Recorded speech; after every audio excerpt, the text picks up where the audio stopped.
오프닝 큰언니인데.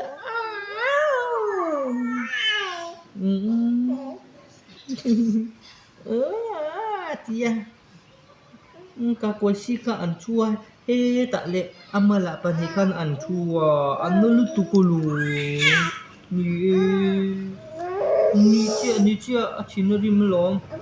Gote yu chinim ni siama teo kanin an dim lau tukatro. An vit pop chia tro. Ni akwa te sika. Ache changam lawa tro.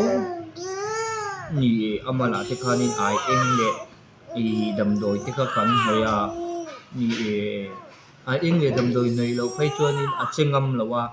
Atap zela tro. Ni atap zela. Tubang chuanin damdoi ka an hoi china.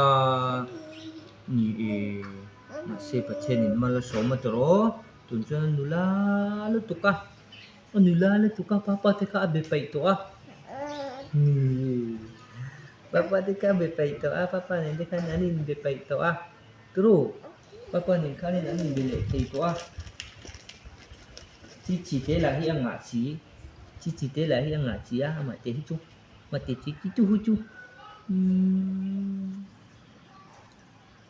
Tong le donem. Oh, ati le donem mate. Oh. Ni.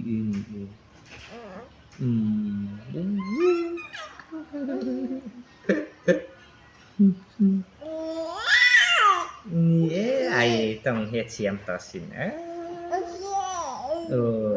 Papa iri le cham ni ki ma.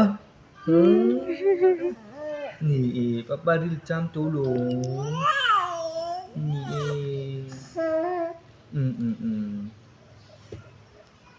Bye.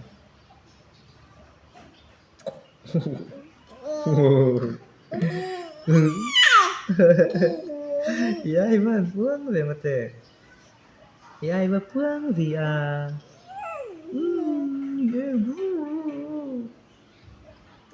pun tu ba do te ka. Nokina. Adam doi power jo letap lenga an noi lenga tro. Wai Naktu ka kanin dia kina kanin baptisma ka achang don le la goina idamangai mo mate. Baptisma ka achang don pastor pa kan na pum chikangai don siya. Pan ti ke damangai. Ni apum singa pum tap tua ran ti lao. Tro. Baptisma chan tu ni lo ni ker bok siya. Kakwai si thủ lâu ngay bốc chí. Kakwai si thủ lâu ngay bốc chí.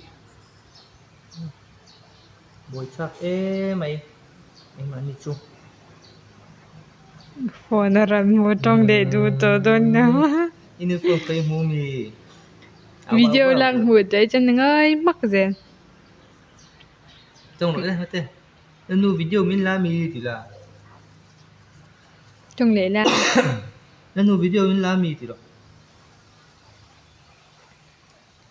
Tong le ra le mate. Em